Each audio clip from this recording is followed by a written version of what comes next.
जाल से छूटकर पानी में गुम हो जाती है और कुंदन फिर से मायूस हो जाता है।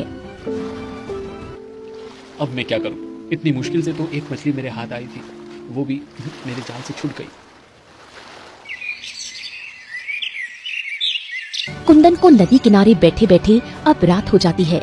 वो फिर भी बिना हार माने नदी किनारे बैठा रहता है कि तभी एक मछली फिर से उसके जाल में फंस जाती है। इस बार तो मैं इस मछली को बिल्कुल भी नहीं जाने दूंगा, मैं इसे पकड़ कर ही रहूंगा। कुंदन उस मछली को पकड़ने की कोशिश कर ही रहा था कि अचानक से एक बहुत भयानक तूफान वहां आ जाता है। अरे ये तूफान, ये कैसा तूफान आ रहा है? कुंदन उस तूफान की चपेट में आकर नदी के अंदर डूबने लगता है। वो मदद के लिए चिल्लाता है, लेकिन वहाँ उसकी मदद करने वाला कोई नहीं होता, इसलिए वो उस नदी में समा जाता है।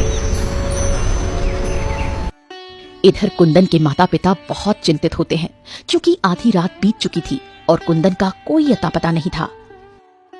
भाग्यवान, क्या अभी तक कुंदन घर नहीं आया? नहीं श्रीमान, पता नहीं हमारा पुत्र कहाँ फंस गया है।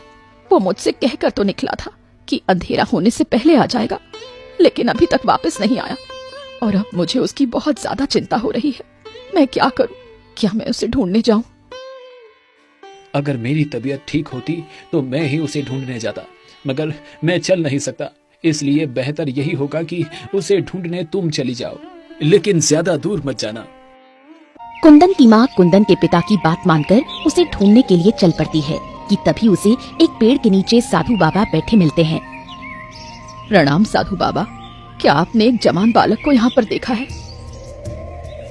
नहीं पुत्र, यहाँ से तो मैंने किसी को जाते हुए नहीं देखा। तुम किसकी बात कर रही हो?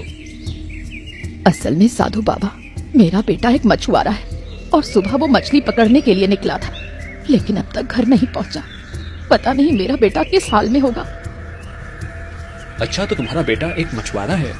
क्या तुम्हारे पास उसकी कोई निशानी